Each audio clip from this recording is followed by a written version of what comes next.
السلام علیکم ورحمۃ اللہ وبرکاتہ۔ بسم اللہ والصلاة والسلام علی رسول اللہ نبینا محمد وعلی آلہ واصحابہ ومن والاه اما بعد۔ معزز ناظرین، البر فاؤنڈیشن کی طرف سے ایک نئی سیریز لے کر کے ہم حاضر ہیں، اور انشاءاللہ یہ سیریز مکمل رمضان روزانہ آپ کے سامنے پیش کی جائے گی۔ اور الحمدللہ اس بار ہماری سیریز کا جو ٹاپک ہے وہ بہت اہم ہے، اور وہ ٹاپک ہے انبیاء کرام علیہم الصلاۃ والسلام سے متعلق۔ انبیاء کرام علیہم الصلاۃ والسلام کا تذکرہ اور ان کی سیرت، ان کی زندگی کے بارے میں مختلف باتیں انشاءاللہ ہم اس سلسلے میں آپ کے سامنے بیان کریں گے۔ وَلَقَدْ بَعَثْنَا فِي كُلِّ أُمَّةٍ رَّسُولًا أَنِ اعْبُدُوا اللَّهَ وَاجْتَنِبُوا الطَّاغُوتَ۔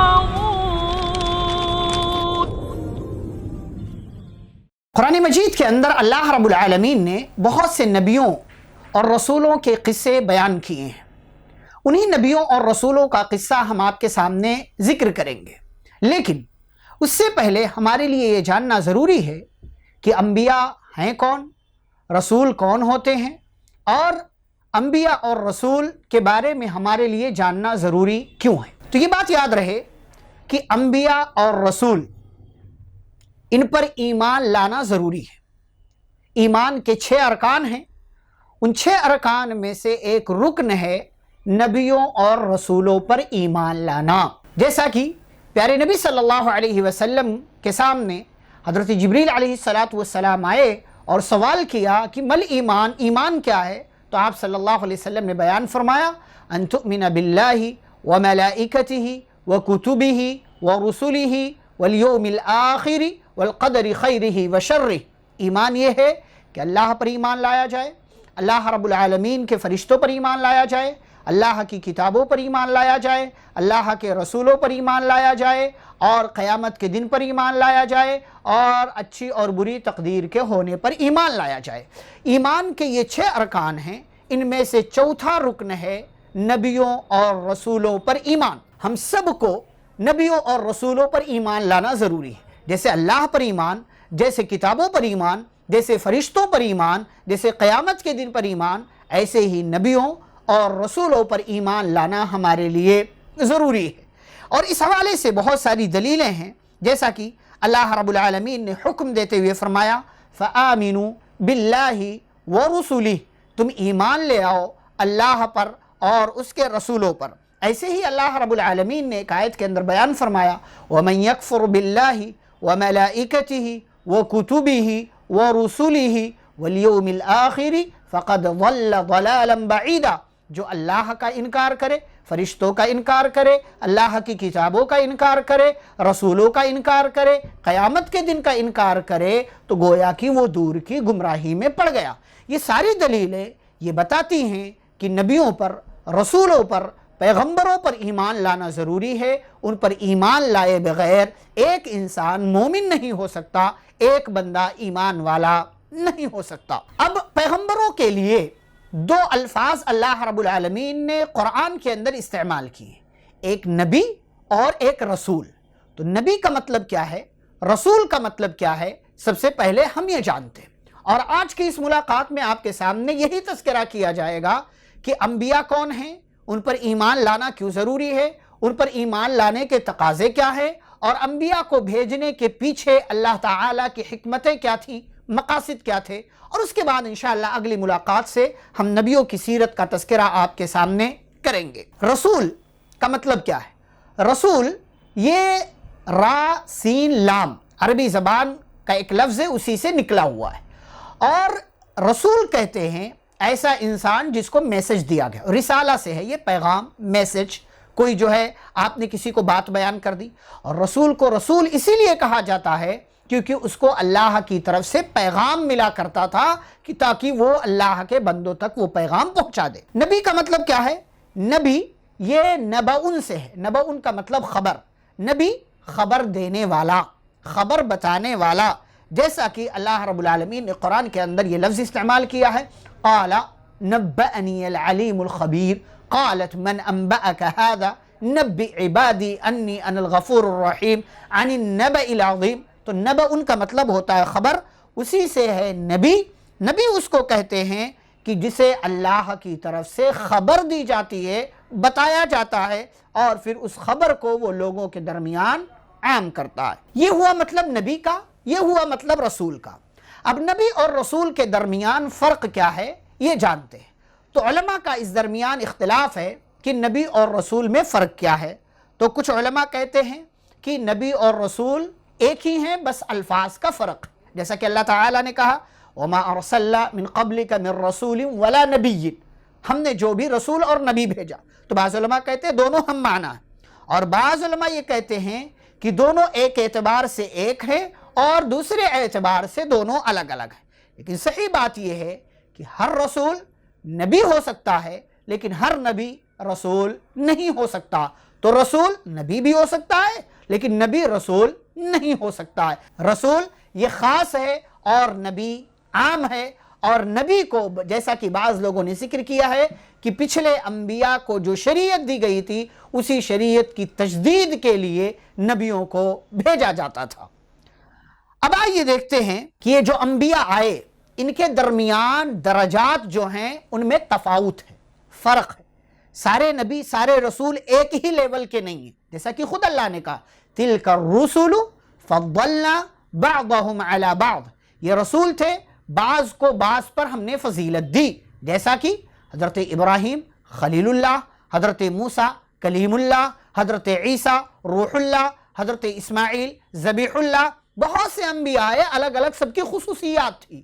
پیارے نبی صلی اللہ علیہ وسلم آئے امام الانبیاء، سب سے اخیر میں آئے خاتم النبیین، لیکن امام الانبیاء، سید الانبیاء، سید المرسلین، سارے نبیوں کے سردار اور سارے نبیوں میں سب سے عظیم ہیں، سب سے بڑے ہیں، یہ ہمارے پیارے نبی صلی اللہ علیہ وسلم کی خصوصیت ہے۔ تو سارے انبیاء ایک مقام پر نہیں ہیں، ایک لیول پر نہیں، لیکن ہاں نبی اور رسول ہونے کی حیثیت سے چونکہ وہ سارے کے سارے انبیاء ہیں، رسول ہیں، اس لیے ایمان لانے کی حیثیت سے سارے کے سارے برابر ہیں، یعنی ان پر ایمان لایا جائے گا، ان میں سے کسی کا بھی انکار نہیں کیا جائے گا، جیسا کہ اللہ تعالیٰ نے کہا لا نفرق بین احد من رسلہ، ایمان والے کہتے ہیں کہ ہم رسولوں میں سے کسی کے درمیان کوئی فرق نہیں کرتے۔ اب جب یہ رسول ہیں، یہ انبیاء ہیں، تو ان پر ایمان لانا ضروری ہے۔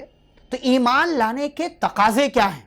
نبیوں پر ایمان لانے کے تقاضے کیا ہیں؟ نمبر 1، ان کی نبوت کی تصدیق کرنا، جو کچھ وہ شریعت لے کر کے آئے اس کی تصدیق کرنا، جیسا کہ اللہ رب العالمین نے فرمایا والذین آمنوا باللہ ورسلہ اولئک ھم الصدیقون، کہ جو اللہ پر اس کے رسولوں پر ایمان لائے وہی لوگ دراصل صدیق ہیں، تصدیق کرنے والے ہیں۔ تو پہلا تقاضا انبیاء پر رسولوں پر ایمان لانے کا یہ ہے کہ نبیوں اور رسولوں کی تصدیق کی جائے، انہیں سچا سمجھا جائے، اور جو کچھ وہ لے کر کے آئے شریعت اللہ کا قانون اس کی بھی تصدیق کی جائے۔ دوسرا تقاضا کیا ہے؟ عدم التفریق بین احد منہم، یعنی ان کے درمیان نبی اور رسول ہونے کی حیثیت سے کوئی فرق نہیں کیا جائے گا کہ ان پر ایمان لانا ضروری ہے، ان پر ایمان لانا ضروری نہیں ہے، ان کو مانا جائے گا، ان کو نہیں مانا جائے گا، ایسا نہیں ہے۔ ہاں ان کے مرتبے میں فرق ہے، ان کے درمیان فضیلتوں میں فرق ہے، کسی کا کچھ مقام ہے، کسی کا کچھ مقام، لیکن نبی اور رسول کی کیٹیگری میں ہونے کی حیثیت سے سب برابر ہے، ان کے درمیان کوئی فرق ہم نہیں رکھیں گے، یہ ان پر ایمان لانے کا تقاضا ہے۔ تیسرا تقاضا کیا ہے؟ ان کی عزت کرنا، ان کی تعظیم کرنا، جیسا کہ اللہ رب العالمین نے فرمایا لِتُؤْمِنُوا بِاللَّهِ وَرَسُولِهِ وَتُعَزِّرُوهُ وَتُوَقِّرُوهُ وَتُسَبِّحُوهُ بُكْرَةً وَأَصِيلًا، کہ تاکہ تم اللہ پر ایمان لے آؤ، اس کے رسول پر ایمان لے آؤ، اور ان کی عزت کرو اور ان کا احترام کرو۔ اور اس احترام میں جیسا کہ حضرت عبداللہ بن عباس رضی اللہ تعالیٰ عنہما کہتے ہیں سارے نبی برابر ہیں، سارے انبیاء کی تعظیم کی جائے گی اور سارے نبیوں کا احترام کیا جائے گا۔ تقاضا نمبر 4، تقاضا کیا ہے؟ وجوب العمل بشرائعہم، کہ جو شریعت وہ لے کر کے آئے ان پر عمل کرنا ضروری ہے۔ لیکن یہ بات یاد رہے، جو نبی جس قوم میں آیا اس قوم والے کے لیے اس نبی کی شریعت پر ایمان لانا ضروری تھا۔ آخری نبی محمد صلی اللہ علیہ وسلم آئے تو اب اس نبی کی شریعت کو ماننا اس کی امت کے لیے ضروری ہے۔ اس سے پہلے کی جو شریعتیں تھیں وہ ان کی امتوں کے لیے تھی، ان لوگوں کے لیے تھی۔ نبی صلی اللہ علیہ وسلم آئے، پچھلے سارے انبیاء کی شریعتیں منسوخ ہو گئی، ختم ہو گئی۔ امت محمدیہ کے لیے سارے نبیوں پر ایمان لانا ضروری ہے، لیکن شریعت کس کی مانی جائے گی، کس کی لائی ہوئی شریعت پر عمل کیا جائے گا؟ آخری نبی محمد صلی اللہ علیہ وسلم کی۔ تقاضا نمبر 5 کہ اس بات کا عقیدہ رکھنا کہ سارے کے سارے انبیاء معصوم تھے، ان سے غلطیاں نہیں ہوئیں، ان سے خطائیں نہیں ہوئیں، اور وہ معصوم تھے۔ یہ جو ہے تقاضا ہے ایمان بالرسل کا، ایمان بالانبیاء کا۔ ایسے ہی ایک اور تقاضا ہے نبیوں پر ایمان لانے کا کہ جس نبی کے بارے میں اللہ نے جو بیان کیا ہے، جیسے بیان کیا ہے، جس طریقے سے بیان کیا ہے، اس کو ہمیں ویسے ہی ماننا ہے، اس میں اپنی طرف سے کوئی چیز ایڈ نہیں کرنا ہے، کوئی چیز شامل نہیں کرنا ہے۔ جس نبی کے بارے میں جو اللہ تعالیٰ نے بتایا ہے، اس نبی کے بارے میں ہم اتنا مان لیں گے، ویسے ہی مان لیں گے جیسا بتایا گیا، اس میں سے کسی بھی چیز کا انکار نہیں کریں گے۔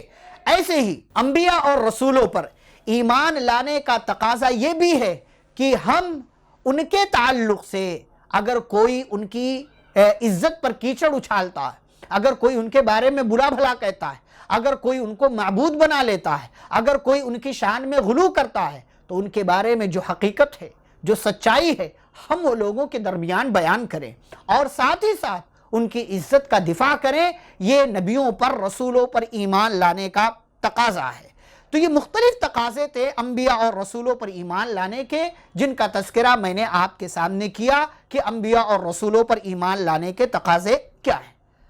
اب ایک اور بات اس حوالے سے، وہ یہ کہ نبیوں اور رسولوں کو بھیجنے کے پیچھے اللہ تعالیٰ کی حکمتیں کیا ہیں، کیا حکمت، کیا مقاصد، کیا وجوہات ہیں جن کی وجہ سے اللہ رب العالمین نے ان نبیوں اور رسولوں کو بھیجا۔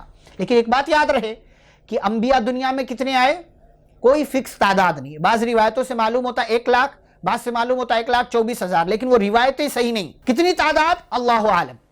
اللہ تعالیٰ نے قرآن میں کہا ہے وَلَقَدْ أَرْسَلْنَا رُسُلًا مِّن قَبْلِكَ مِنْهُمْ مَنْ قَصَصْنَا عَلَيْكَ وَمِنْهُمْ مَنْ لَمْ نَقْصُصْ عَلَيْكَ وَرُسُلًا قَدْ قَصَصْنَاهُمْ عَلَيْكَ مِنْ قَبْلُ وَرُسُلًا لَمْ نَقْصُصْهُمْ عَلَيْكَ کہ بہت سے نبیوں کے رسولوں کے بارے میں اے نبی صلی اللہ علیہ وسلم ہم نے آپ کو بتایا ہے، اور بہت سے رسولوں کے بارے میں نہیں بتایا ہے۔ تو انبیاء کرام علیہم السلام کی تعداد کتنی ہے کچھ فکس نہیں، لیکن قرآن مجید کے اندر اللہ نے 25 نبیوں کا، رسولوں کا، پیغمبروں کا تذکرہ کیا ہے، اور انشاءاللہ اس سیریز میں انہی نبیوں اور رسولوں کا تذکرہ ہم آپ کے سامنے بیان کریں گے، جو بھی ان کے تعلق سے صحیح بات قرآن میں اور پیارے نبی صلی اللہ علیہ وسلم کی احادیث میں موجود ہے۔ تو تذکرہ یہ چل رہا تھا کہ نبیوں اور رسولوں کو بھیجنے کے پیچھے حکمت کیا ہے اللہ رب العالمین کی۔ حکمت نمبر 1، تاکہ بندوں پر حجت قائم کر دی جائے۔ کل کو کوئی یہ نہ کہے کہ ہمارے درمیان کوئی ڈرانے والا نہیں ہے، ما جاءنا من بشیر ولا نذیر، کوئی ڈرانے والا، خوشخبری دینے والا، کوئی اللہ کا پیغام بتانے والا نہیں آیا، ایسا کوئی نہ کہہ سکے۔ رسلا مبشرین ومنذرین لئلا یکون للناس علی اللہ حجت بعد الرسل، اللہ نے کہا رسولوں کو ہم نے خوشخبری دینے والا، ڈرانے والا بنا کر کے بھیجا۔ کیوں؟ تاکہ رسولوں کو بھیجنے کے بعد انسانوں پر حجت تمام ہو جائے اور ان کے پاس انکار کرنے کا کوئی آپشن موجود نہ رہے۔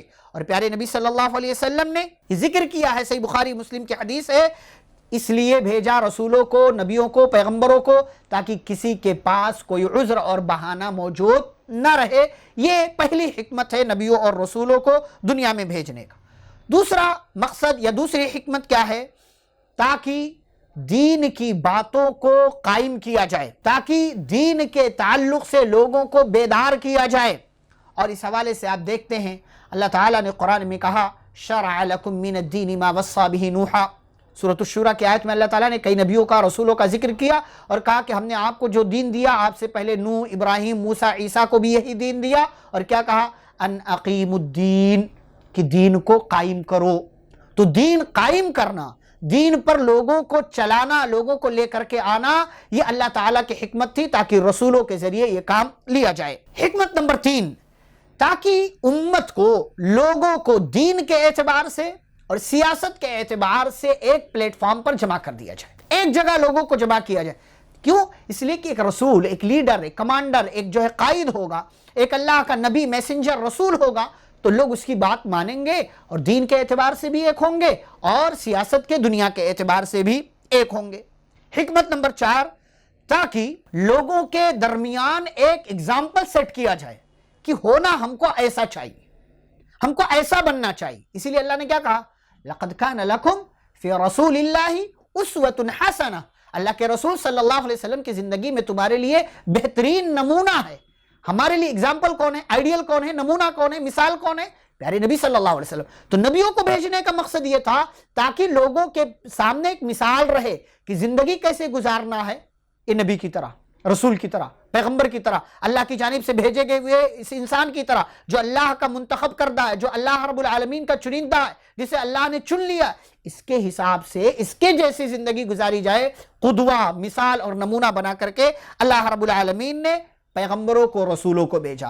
اور اس لیے اللہ رب العالمین نے رسولوں کو، پیغمبروں کو دنیا کے اندر بھیجا تاکہ وہ بھٹکے ہوئوں کو راستہ دکھائیں، تاکہ وہ لوگوں کو جہنم سے دور کریں، جنت کے قریب لے کر کے جائیں۔ پیارے نبی صلی اللہ علیہ وسلم اسی لیے کہتے تھے کہ جنت میں جانے کے جتنے راستے ہیں وہ سب میں نے بتا دیے، اور جہنم سے بچنے کے جتنے راستے ہیں وہ ساری باتیں میں نے تمہارے درمیان بیان کر دی ہیں۔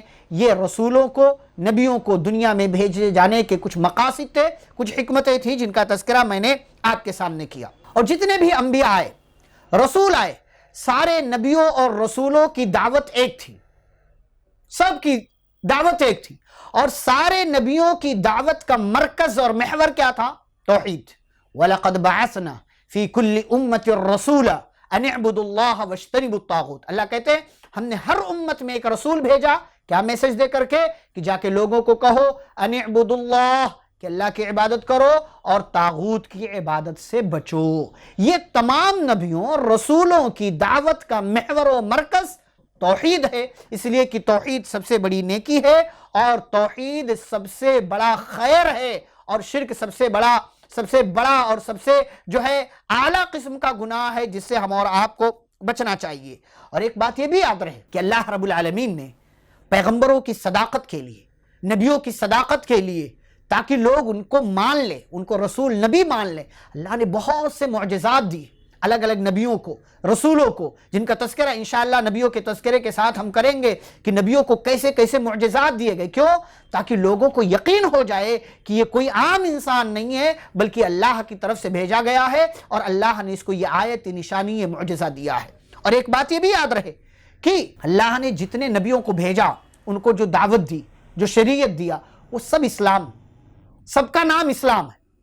ایسا نہیں ہے کہ اسلام یہ جو دین ہے یہ کوئی نیا دین ہے، بلکہ اسلام اتنا ہی پرانا دین ہے جتنا پرانا انسان ہے۔ حضرت آدم علیہ السلام کو جو شریعت دیا، جو قانون دیا، وہ بھی اسلام، نوح علیہ السلام بھی وہی، ادریس علیہ السلام بھی وہی، ابراہیم علیہ السلام بھی وہی، یہ سلسلہ چلتے چلتے پیارے نبی صلی اللہ علیہ وسلم تک آئے۔ جتنے انبیاء آئے سب کو جو دین دیا اللہ نے، وہ دین اسلام ہے۔ تو کوئی اگر یہ پروپیگنڈا کرتا ہے، یہ افواہ اڑاتا ہے، اس طرح کی باتیں کرتا ہے کہ اسلام صرف 1400 سال پرانا دین ہے، وہ غلط کہتا ہے۔ جیسا کہ ہمارے ہاں گودی میڈیا اس طرح کی باتیں کرتی ہے کہ اسلام صرف 1400 سال پرانا دین ہے، ہمارا دین اتنا پرانا ہے۔ اسلام اتنا پرانا دین ہے جتنا پرانا انسان ہے۔ پہلا انسان حضرت آدم علیہ السلام جو دنیا میں آئے وہ مسلمان تھے، ان کو جو قانون اللہ نے دیا، جو دین دیا، وہ دین اسلام ہے۔